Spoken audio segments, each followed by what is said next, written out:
야곱이 70명의 가족들을 이끌고 흉년을 피해 애굽으로 내려온 지 17년이 지났습니다. 언 야곱의 나이가 147세가 되었죠. 그동안 27년의 애굽 생활 중에 야곱의 가족들은 고센 땅에 거주했습니다. 그리고 생육하고 번성했습니다. 완전히 애굽에서 자리를 잡은 거죠. 요셉이 총리로 있었고 또 바로가 야곱의 가족들을 우호적으로 대했기 때문에 그들은 고센 땅에서 별 어려움 없이 생육하고 번성하며 정착한 그런 은혜를 누렸습니다. 그러나 세월이 흘러 147세의 나이가 된 야곱은 죽음이 임박한 것을 느끼죠. 그리고 자신의 죽음이 가까웠다는 것을 알고 요셉을 불러서 마지막 특별한 부탁을 합니다. 그 부탁이 뭐죠? 자신이 죽으면 애굽에 묻지 말라는 것입니다. 자신이 조상과 함께 죽음의 길을 갈 때 요셉이 주도하여 야곱의 시신을 가나안 땅에 옮겨 조상들의 묘, 아브라함이 그 헤브론에게 헷 족속 헤브론에게 산 그 막벨라 굴에 자신의 시신을 장사해 달라고 부탁을 합니다. 사실은 이것은 거의 유언급인 마지막 부탁입니다. 이것이 오늘 본문의 내용이죠. 우리는 이 본문을 보면서 야곱이 왜 그렇게 요셉에게 신신당부하면서 자신의 시신을 그 조상의 묘에 묻어달라고 부탁했는지를 좀 생각해 볼 필요가 있습니다. 사람은 죽어서라도 좋은 곳에 묻히기를 소원합니다. 인지상정이겠죠. 그런데 야곱은 그런 인지상정과는 전혀 상관없는 정반대의 부탁을 하고 있어요. 당시 애굽의 장사 수준은 세계 최고의 수준입니다. 여러분이 아시다시피 미라를 이미 만들었고요. 그리고 피라미드를 당시에 건설했습니다. 스핑크스가 있었고, 그리고 경제적으로도 애굽 삼각주의 그 혜택을 보았던 세계 최고의 번성한 나라가 애굽입니다. 그리고 그 애굽의 왕인 바로가 야곱의 가족들을 굉장히 호의적으로 대하고 있잖아요. 그리고 자신의 아들 요셉이 누구입니까? 그 최강국 애굽의 총리입니다. 그러니까 마음만 먹으면 야곱은 죽어서 당시 세계 최고의 수준을 자랑했던 애굽의 귀족의 묘실에 장사될 수 있는 것입니다. 혹시 압니까? 바로가 야곱을 우호적으로 보기 때문에 피라미드라도 세워줄 줄 누가 압니까? 요셉이 누구라고요? 총리입니다. 얼마든지 그럴 가능성이 있습니다. 그런데 야곱은 자신의 죽음이 임박함을 알고 요셉을 따로 부르죠. 그리고 특별히 당부합니다. 어떻게 하지 말라고요? 그렇게 하지 말라. 나를 혹시나 애굽 귀족의 무덤에 묻지 말라. 혹시나 네 권력을 이용해서 피라미드를 세우지 말라. 내 시신을 네가 메고 가나안 땅으로 가라. 그리고 할아버지 아브라함이 사두었고 할아버지가 묻혔고 내 아버지 이삭이 묻혔던 조상의 묘실 막벨라 굴에 나를 장사해다오. 네 손을 내 환도뼈에 넣고 맹세해라. 요셉이 그렇게 하겠다고 맹세하자 야곱은 그 침상머리에서 하나님께 경배를 합니다. 그것이 오늘 본문의 내용이에요. 왜 이렇게 한 것일까요? 죽어서 이왕이면 좋은 무덤에 묻히면 좋잖아요. 그러나 야곱이 자신의 장사를 조상들의 묘에 묻어달라고 부탁한 것은 특별한 의미가 있습니다. 애굽의 모든 혜택을 누릴 수 있는 그런 여건과 조건이 되었음에도 불구하고 그 모든 혜택을 뒤로하고 굳이 가나안 땅에 자신의 시신을 묻어달라는 이 부탁은 사실은 야곱의 믿음을 가장 집약해서 보여주는 선명한 신앙 고백입니다. 이미 우리가 창세기를 여기까지 확인해 오면서 배워온 것이 무엇입니까? 가나안 땅은 약속의 땅이라는 거예요. 창세기 15장 13절에서 16절을 보면요, 하나님이 아브라함에게 다시 한번 자손과 땅에 관한 약속을 주시면서 쪼갠 고기 사이로 하나님 자신이 지나가시면서 하나님 당신의 목숨을 담보로 언약을 갱신하는 장면이 나옵니다. 그때 하나님이 자손은 하늘의 별처럼 주시겠다고 했고, 땅은요, 내가 이 땅을 너와 내 후손들에게 줄 것인데 너와 내 후손이 이방에 객이 되어서 400년을 살 것이지만 반드시 돌아오게 할 것이다. 왜냐하면 아직 이 땅에 죄악이 관영하지 않았다. 그렇게 약속하신 것을 여러분 기억하실 것입니다. 그러니까 하나님이 아브라함에게 가나안 땅을 약속으로 주시면서 바로 주시지 아니해요.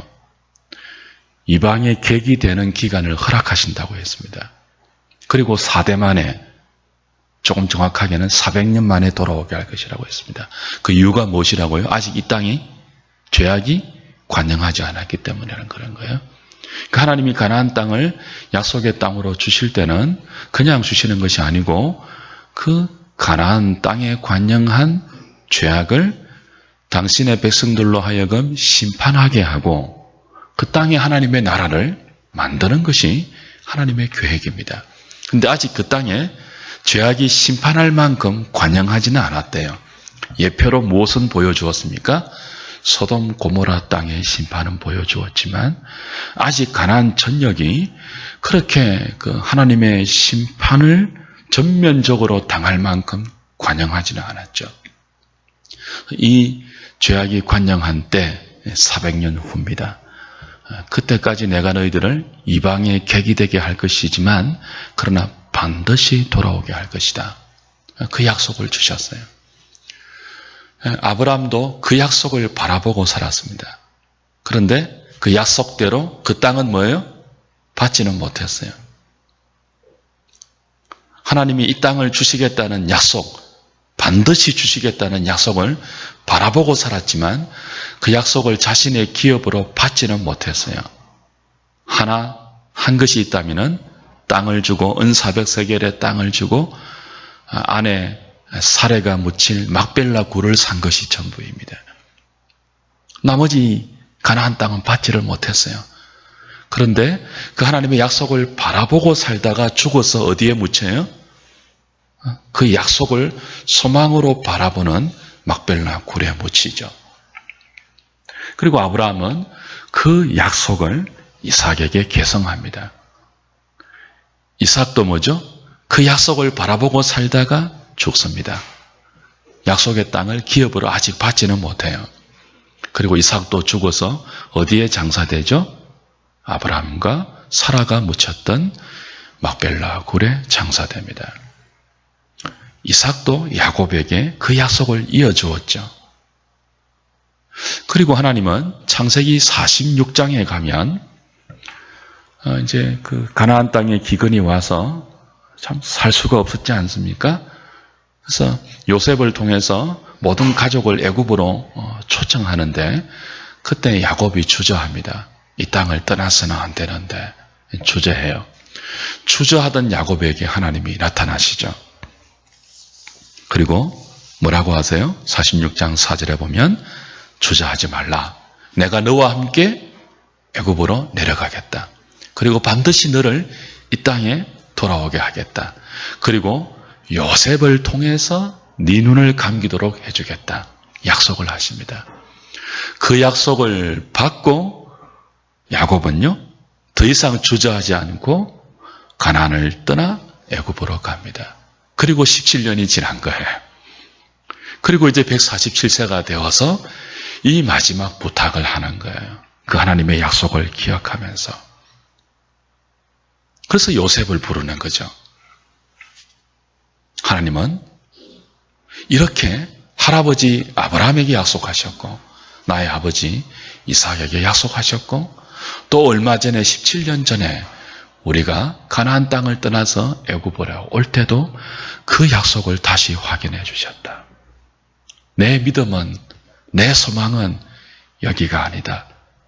비록 여기서 아무 걱정 없이 애굽의 총리라는 너의 휘하 아래에서, 너의 보호 아래에서 우리가 마음껏 잘 살 수 있게 되었지만, 생육하고 번성하게 되었지만, 아들아, 이 땅은 약속의 땅이 아니란다. 우리가 돌아가야 할 곳이 있단다. 하나님이 우리에게 기업으로 주신 땅이 있단다. 우리 할아버지도, 내 아버지도, 그리고 나도 그 땅의 막벨라 굴 외에는 합법적인 우리의 땅이 없지만 하나님은 분명히 그 땅을 주시겠다고 약속했다. 그 약속 붙들고 믿음의 할아버지 아브라함도 그렇게 살다가 죽었고 아버지 이삭도 그렇게 살다가 죽었다. 나도 참 파란만장한 삶을 살았지만 하나님의 손에 붙들려서 하나님의 은혜에 붙들려서 지금 이 순간 그 약속을 붙들고 그 소망으로 나의 마지막 생을 너에게 이어준다. 네가 이 땅의 총리고 우리 온 가족이 이 땅에서 비록 걱정 없이 정착하고 큰 가족을 이루고 생육하고 번성하게 되었지만 아들아, 내 죽음은, 내 시신은 여기 묻혀서 안 된다. 할아버지, 아버지, 믿음의 조상들이 묻혔던 그 소망이, 그 믿음이 우리에게 계승되고 있는 믿음의 굴, 막벨라 굴, 거기 나를 묻어다오. 맹세해라. 맹세해라. 절대로 여기 묻어서는 안 된다. 요셉이 맹세하자 그는 하나님께 경배하면서 그의 마지막 부탁을 장엄하게 마치고 있는 것입니다. 그러므로 오늘 야곱의 이 마지막 부탁은 사실은 야곱의 믿음이 가장 선명하게 드러나고 있는 내용이라고 볼 수 있습니다. 야곱의 그 참된 소망이 어디 있는가? 그 야곱의 선명한 믿음과 소망이 요셉과 그의 후손들에게 고스란히 전달되고 있는 그런 장면이라고 볼 수 있겠죠. 주 안에 사랑하는 여러분, 히브리서 11장 13절 14절에서 히브리 기자는 이런 야곱의 믿음을 아브라함과 그의 후손들의 믿음이라고 말하면서 나그네와 행인으로 살다가, 그죠? 그리고 본향을 사모한 믿음이라고 자세하게 설명하고 있어요. 아브라함도 그렇게 살았고 사라도 그렇게 살았고 그의 후손들도 그렇게 살았다고 후손들 안에 야곱을 포함시키고 있는 거죠. 결국 야곱의 마지막 소망과 마지막 믿음, 그 마지막 부탁을 통해서 요셉에게 전성되고 있는 그의 믿음은 이 땅을 나그네로 사는 믿음입니다. 이 땅을 행인으로 사는 믿음이며 마지막까지 본향을 사모하는 믿음이에요. 하나님의 약속을 붙들고 본향을 사모하는 그 믿음을 마지막 부탁에 담아서 자손들에게 이어주고 있는 거죠.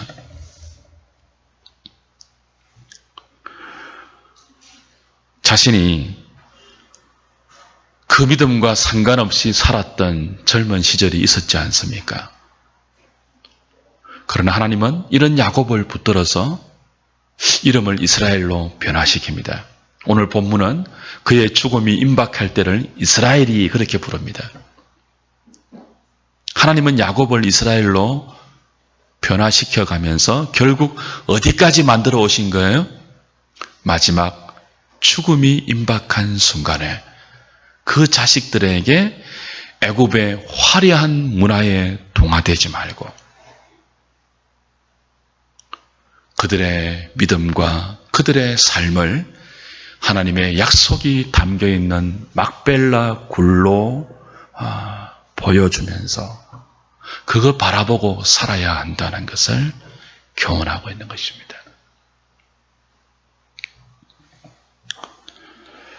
주 안에 사랑하는 여러분, 그리스도인은 살아있을 때도 참 중요해요.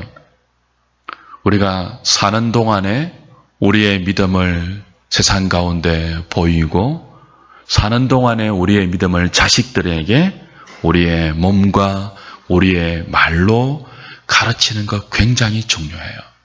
그러나 못지않게 중요한 거 하나 있죠. 그게 뭡니까? 죽을 때입니다. 죽을 때. 어떤 의미에서는 죽을 때가 더 중요하다고 볼 수 있습니다. 살아있을 때보다 죽음이 임박한 순간, 그때부터 죽을 때까지가 가장 중요한 믿음의, 그 사람의 믿음의 바로미터라고 할 수 있습니다. 한 사람에 대한 정확한 평가는 사실 살아있을 동안보다는 죽었을 때 더 정확한 평가가 가능하죠. 우리 주변에 살아있는 동안에는 예수를 잘 믿는 것처럼 보였는데 죽음을 앞두고 그리고 죽을 때 믿음의 자리에서 떠나는 안타까운 모습들이 의외로 많이 목격됩니다. 정반대도 있지만 살아있을 때는 교회도 잘 다니고 신앙생활을 잘하는 것처럼 보였는데 죽음을 앞두고 두려워하고 죽기 싫어하고 믿음에서 떠난 것 같은 그런 모습을 보이는 분들이 의외로 많이 있어요. 무엇을 말합니까? 살아있을 동안에 그의 믿음은 사실 정확한 것이 아니었다는 것을 반증하는 것입니다. 죽을 때가 훨씬 중요해요. 죽음을 앞두고 하나님의 은혜에 붙들려야 돼요. 죽음을 앞두고 우리의 믿음이 증명되어야 돼요. 죽음을 임박한 그 순간부터 우리의 생각, 우리의 말, 우리의 행동이 살아있는 후손들에게 정말 교훈이 되고 믿음의 바톤을 이어주는 그런 모습과 그런 말과 그런 행동들로 드러나야 돼요. 그게 야곱의 마지막 부탁이 우리에게 보여주고 있는 선명한 메시지입니다. 야곱은 죽음을 앞두고 자신의 삶이 하나님의 약속을 붙들고 살아온 삶이었으며 하나님이 자신의 삶을 그렇게 인도해 왔음을 요셉에게 가르쳐 주고 있는 거죠. 너희들도 그렇게 살아야 한다. 앞으로 얼마가 될지 모르겠지만 하나님은 이 땅에서 너와 후손들을 더 오랫동안 살게 하실 것이다. 지금 우리가 생육하고 번성한다고 이 땅이 전부가 되어서는 안 된다. 어떻게 하든지 이 땅에서 잘 정착하고 잘 적응해서 피라미드에 묻히는 것이 소망이 되어서는 안 된다. 너와 네 후손들에게는 내가 가는 죽음의 길처럼 우리의 조상 아브라함과 이삭이 갔던 것처럼 하나님의 말씀을 붙들고 약속을 바라보고 살아야 하는 믿음의 권속들이고 너희들은 그렇게 믿음으로 살아야 할 존재들이다. 그걸 죽음을 앞두고 사력을 다해서 요셉을 자신의 환도뼈에 손을 넣게 하고 맹세시켜 확인시키고 있는 것입니다. 맹세하라. 단순히 자신을 가나안 땅에 묻으라는 맹세 정도가 아니에요. 맹세하라. 너희들 이 땅에 살면서도 나그네와 행인으로 살아라. 약속의 땅에 소망을 두고 본향을 소망하며 살아라. 그거 맹세하라. 그런 의미예요. 그 믿음으로 살아라. 요셉이 그걸 맹세하자 야곱은 하나님께 경배했습니다. 주 안에 사랑하는 여러분, 저와 여러분들의 마지막도 이런 모습이기를 간절히 소망합니다. 29절에 보면 야곱의 죽을 날이 가까웠다라고 하지 않았습니까? 여기 가깝다는 말은요, 성큼성큼 다가선다 하는 말이에요. 원어의 뜻이. 그렇습니다. 죽음은 성큼성큼 우리 앞으로 다가오고 있습니다. 147세 된 야곱에게만 성큼성큼 다가가는 게 아니고요. 모든 인생들에게 예외 없이 죽음은 어떻게 다가오고 있다고요? 성큼성큼 다가오고 있어요. 준비해야 돼요.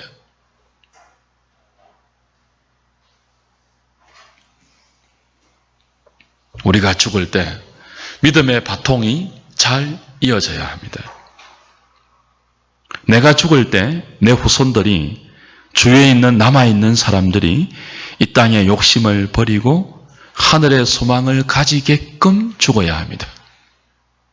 내가 죽을 때요, 자손들이 더 욕심 충만하게 죽으면 안 돼요.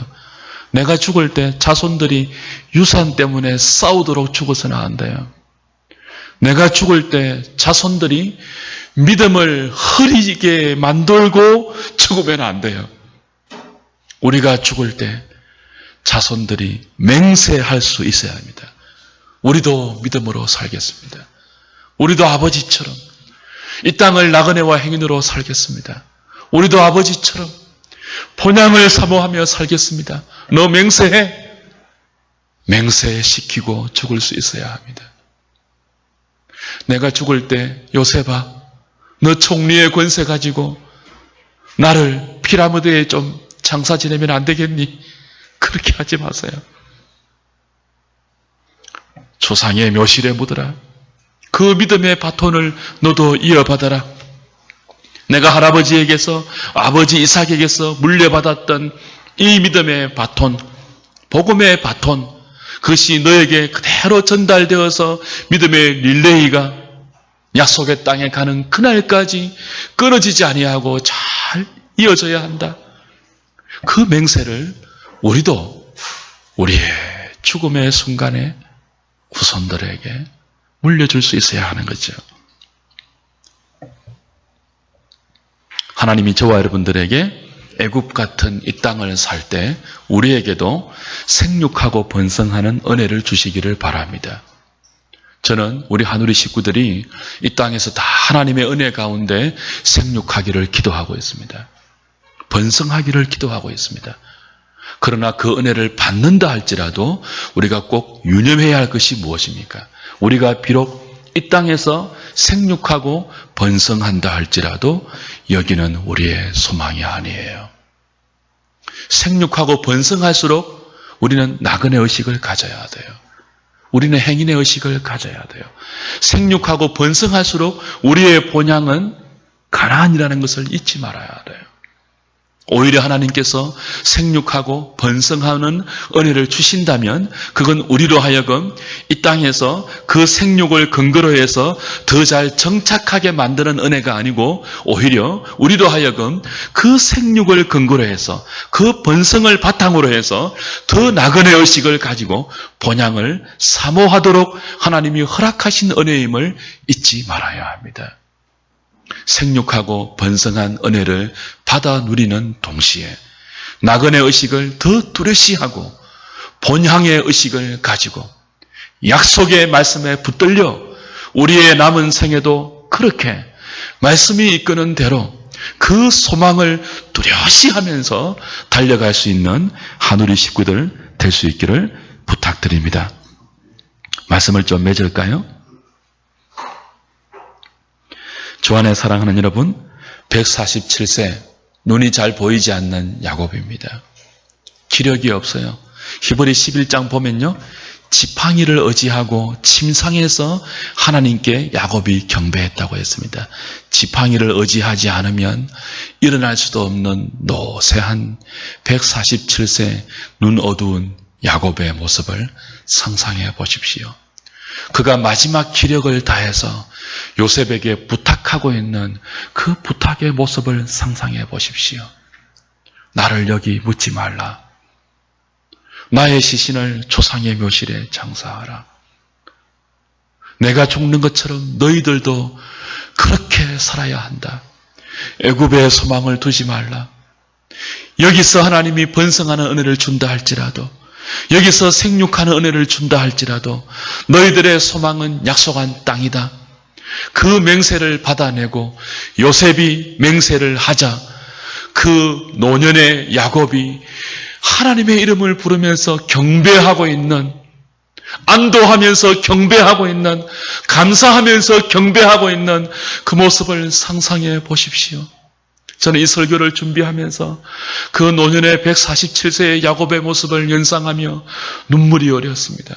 내 인생 노년도 그렇게 될 수 있어야 할 것인데, 내 사랑하는 모든 교우들에게 나도 목사로서 그런 믿음의 본을 보이고 그런 영향력을 끼치고 그렇게 내 교우들과 내 자녀들과 내 주변의 사람들에게 그렇게 살 수 있어야 할 것인데, 내 노년이 초하지 말아야 할 것인데, 내 마지막이, 남은 생애의 마지막이 사람들에게 욕심거리로 비치지 않고 정말 거룩하고 아름답고 존귀한 모습으로 이들에게 이정표를 남기고 믿음의 바톤을 이들에게 넘겨주는 그런 나의 노년이, 그런 나의 마지막 생애가 남은 여생이 될 수 있어야 할 것인데, 그걸 기억하면서 야곱이 너무 마음이 찡하게 했어요. 주 안에 사랑하는 여러분, 마지막이 좋아야 합니다. 마지막이 좋아한 사람이 얼마나 많은지 몰라요. 마지막이 욕심으로 얼룩진 사람이 얼마나 많은지 몰라요. 젊었을 때는 좀 기대했는데, 저 사람만큼은 그렇게 되지 않을 줄 알았는데, 나이가 많아갈수록 노욕에 사로잡혀서 그냥 그 순수했던 믿음을 다 잃어버리고, 그건 우리의 모습이 되지 말아야 합니다. 세월이 지날수록 믿음이 순수해지기를 소망합니다. 세월이 지날수록 우리에게 하나님의 약속을 붙드는 견고한 소나기의 힘이 강해지기를 소망합니다. 세월이 지날수록 저와 여러분들이 이 땅을 나그네와 행인으로 살아가는 그런 의식이 더 진해지기를 소망합니다. 그런 하누리 공동체, 그런 저와 여러분, 그런 모든 우리 하누리 가족들 될 수 있기를 주님의 이름으로 축복드리고 부탁을 드립니다.